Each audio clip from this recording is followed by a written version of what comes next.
ഓം നമഃശിവായയുടെ മറഞ്ഞിരിക്കുന്ന അർത്ഥമം. ഓരോ പ്രാർത്ഥനയുടെയും ഹൃദയത്തിൽ ഏറ്റവും പവിത്രമായ മന്ത്രങ്ങളിൽ ഒന്നുണ്ട്, ഓം നമഃശിവായ.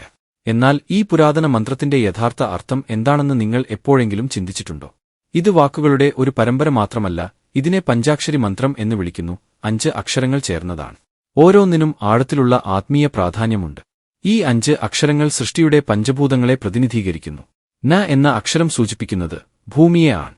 മ എന്നത് ജലത്തെയും, ഷി എന്നത് അഗ്നിയെയും, വ എന്നത് വായുവിനെയും, യ എന്നത് ആകാശത്തെയും സൂചിപ്പിക്കുന്നു.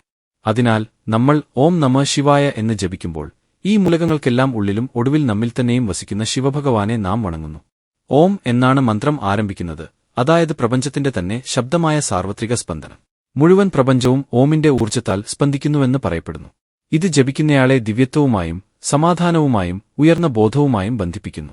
നമ എന്നാൽ ഞാൻ വണങ്ങുന്നു അല്ലെങ്കിൽ ഞാൻ കീഴടങ്ങുന്നു എന്നാണ്. ശിവായ എന്നാൽ ശിവൻ, പരമോന്നത ബോധം.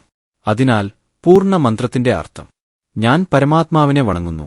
ഈ പുണ്യമന്ത്രം ആരാധനയേക്കാൾ കൂടുതലാണ്, ഇത് ഉള്ളിലേക്കുള്ള ഒരു യാത്രയാണ്.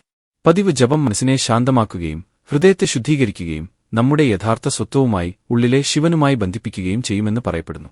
കേരളത്തിൽ പല ക്ഷേത്രങ്ങളും ഈ ശക്തമായ മന്ത്രം പ്രതിധ്വനിച്ചുകൊണ്ടാണ് ആചാരങ്ങൾ ആരംഭിക്കുന്നത്. തൃശൂരിലെ ശ്രീ വടക്കുംനാഥ ക്ഷേത്രം മുതൽ വൈക്കത്തെ ശ്രീ മഹാദേവ ക്ഷേത്രം വരെ വായു അതിന്റെ പവിത്രമായ ശബ്ദത്താൽ പ്രകമ്പനം കൊള്ളുന്നു. അതുകൊണ്ട് അടുത്ത തവണ ഓം നമഃശിവായ എന്ന് മന്ത്രിക്കുമ്പോൾ ഓർക്കുക, നിങ്ങൾ വെറുമൊരു നാമം ജപിക്കുന്നില്ല, നിങ്ങൾ നിങ്ങളുടെ ഉള്ളിലെ ദൈവികതയെ ഉണർത്തുകയാണ്.